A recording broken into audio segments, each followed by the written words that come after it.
കൊല്ലം നെടുമ്പനയിൽ community health സെന്ററിൽ വീണ്ടും ambulance അനുവദിച്ചു. PC വിഷ്ണുനാഥ് MLA നേരത്തെ അനുവദിച്ച 20 ലക്ഷം രൂപയുടെ ആംബുലൻസും നിഷേധിക്കപ്പെട്ടത്. റിപ്പോർട്ടർ TV വാർത്ത നൽകിയതിന് പിന്നാലെയാണ് പഞ്ചായത്ത് വീണ്ടും ആംബുലൻസ് ആവശ്യപ്പെട്ടത്. MLA ഞങ്ങളുടെ സ്വന്തമാണെന്നും MLAയുമായി പ്രശ്നമില്ലെന്നും block panchayat president B. Yashoda പറഞ്ഞു.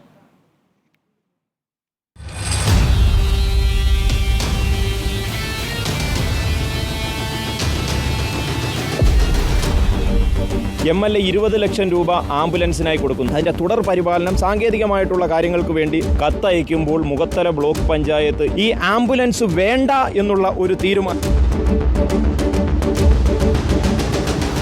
ഞങ്ങൾ ഭരണസമിതി വരുന്നതിന് മുൻപ് ഒരു ആംബുലൻസ് ഉണ്ടായിരുന്നു.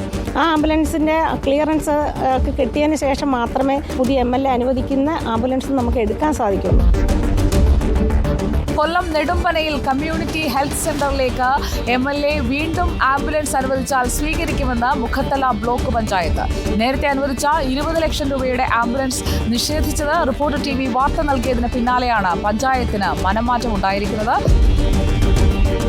B. യശോദ, ഞാൻ ചോദിച്ചത് ഈ ആംബുലൻസിന് ആവശ്യമായ തുടർ നടപടികൾ സ്വീകരിക്കുമോ എന്നുള്ളതാണ്. ആ തുടർ നടപടികൾ ഞങ്ങൾ പഞ്ചായത്ത് ഭരണസമിതിയുടെ തീരുമാനത്തോടുകൂടി ഞങ്ങൾ എന്താണെന്ന് വെച്ചാൽ MLA ആയിട്ട് സംസാരിച്ച് അതിൻ്റെ കാര്യത്തിലേക്ക് ഞങ്ങൾ കടക്കും.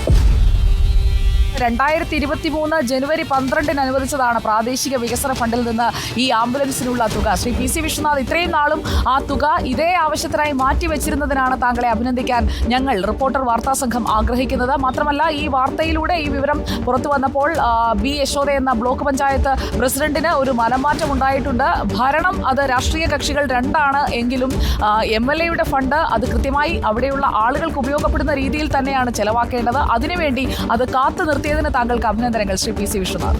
റിപ്പോർട്ടർ TVക്കും ദിലീപിനും ഉള്ള ഒരു പ്രത്യേകമായ നന്ദി അറിയിക്കുകയാണ്. ബ്ലോക്ക് പഞ്ചായത്ത് റിപ്പോർട്ടർ ചാനലിനെ കോട്ട് ചെയ്തുകൊണ്ട് തന്നെ വളരെ പോസിറ്റീവായ ഒരു സമീപനം ഇപ്പോൾ ഒടുവിലെടുത്ത സാഹചര്യത്തിൽ ആംബുലൻസ് വാങ്ങി രോഗികൾക്ക്, സാധാരണക്കാർക്ക് പ്രയോജനപ്പെടട്ടെ. കൂടിയാലോചനകൾ നടത്തിയ ശേഷം ആംബുലൻസ് യാഥാർത്ഥ്യമാകട്ടെ. റിപ്പോർട്ടറിലൂടെ വന്ന വാർത്തയ്ക്ക് റിപ്പോർട്ടറിലൂടെ തന്നെ ആംബുലൻസിന്റെ കാര്യത്തിൽ ഒരു തീരുമാനം ഉണ്ടാക്കാൻ കഴിഞ്ഞതിൽ ഞങ്ങൾക്കും സന്തോഷം.